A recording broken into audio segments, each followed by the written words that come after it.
Hi everyone, my name is Nick, and this week's plant of the week is Peperomia kimnachii, which is native to Bolivia. This is a fun, unusual peperomia that's rather new on the US plant market, and although it can be a little bit more difficult to find since it is a newer houseplant, if you do find this at your local houseplant stores, fortunately, like many other peperomia, this is one that's going to be rather inexpensive, so that's definitely something that this plant has going for it. The foliage and overall view of this plant I can imagine being a little unspectacular to some viewers, as this is kind of just a very run-of-the-mill plain looking succulent plant. However, I really appreciate the leaf shape. I kind of like how these leaves get a little bit more of a lime green color when I have them in my bright east-facing windowsills, and I really like how that contrasts with these really thick, lovely crimson red stems. I think they're actually really standing out, and that's one of my favorite things about this plant.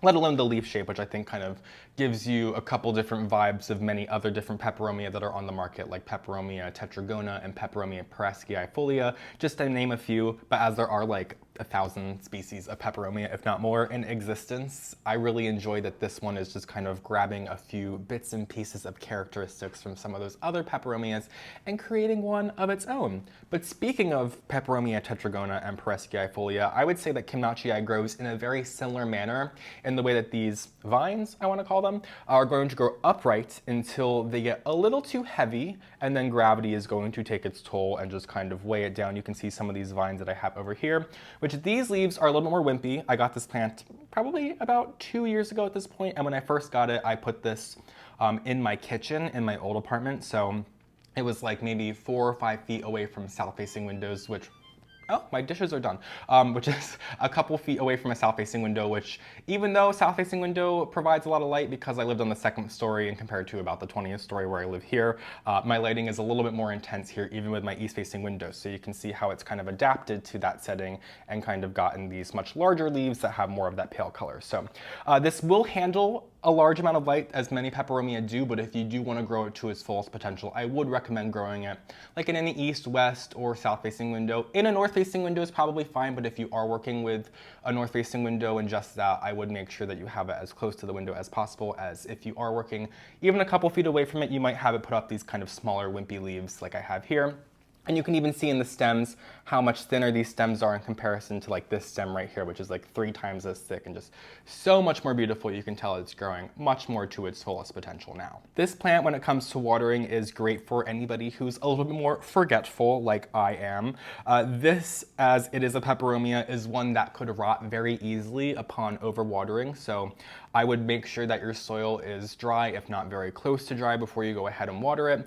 Planting it in a terracotta pot might save you some of that headache. I do have mine planted in a ceramic planter, as you can see here, but this is a roughly 6-inch ceramic planter, and I purchased this in a 6-inch basket, so I just put it right into this planter with just minimal soil added, so it was kind of still in that same size planter. If I bought this in, per se, a 4-inch planter and I upsized it to this large 6-inch planter, that probably wouldn't have gone very well because of this plant's nature to rot very quickly. It would have probably experienced some overwatering and probably dropped a couple leaves, if not had most of the plant rot out at some point. That just wouldn't be a very good thing to do for this plant. So if you are going to go a couple inches larger, do be sure to keep in mind not only the material that you're planting this in, so terracotta is going to be porous and wick out some of the moisture versus the ceramic, which is going to keep all of the moisture inside, which absolutely can play devil's advocate for you if you are somebody who is a little bit more heavy-handed when it comes to the watering.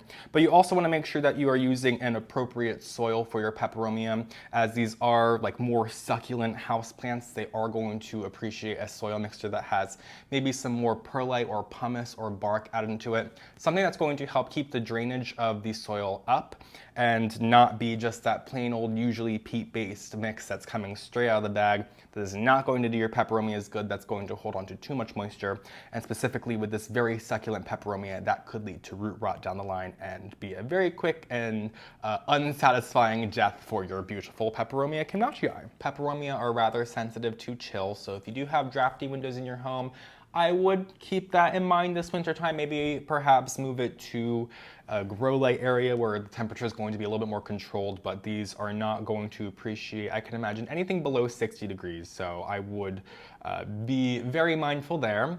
And fertilizing these plants, I am pretty lackadaisical when it comes to fertilizing my peperomia, but if you want to be the very best plant parent that you can be, you can go ahead and give this a very late fertilizer in the spring and summer. And as I often say, I am usually only fertilizing my houseplants after they have been in the same soil for a full growing season. So if I potted this one up in here in, let's say, March 2020, I would start fertilizing this in March 2021, because at that point the nutrients is probably a little bit more depleted in the soil that I have here. And peperomias, I am not repotting them very often. In fact, many of my peperomias that are a little bit more succulent stemmed like this, I usually will leave them in their plastic planters. For example, my watermelon peperomia, I have had it in the same plastic nursery planter and soil since I got it like 3 or 4 years ago.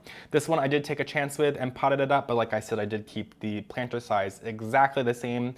Pretty much, I added a little bit more soil and perlite in there, but pretty much exactly the same. So just a couple things to keep in mind if you are a little bit more worried about taking care of your peperomia. I would just leave it be for maybe a full growing season before you go ahead and repot it. But by all means, live on the edge if you'd like.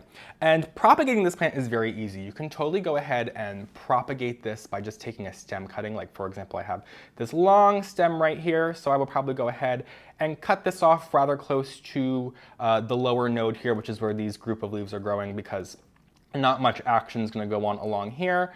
But I would probably cut this pretty low. I would probably remove like an inch or two so that I have this right here, which has this lovely plant up here, and I would take this bit and I would probably shove it into some soil until this part right here, which is where most of the root action is going to happen.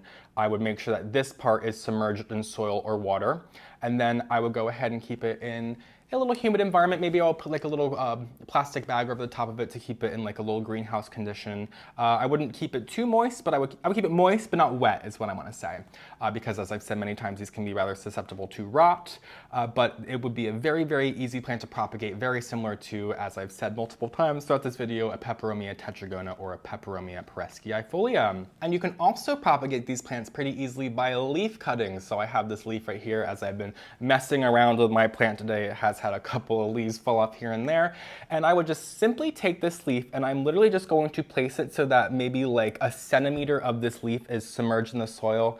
I'm just going to place it right into my planter that I have here.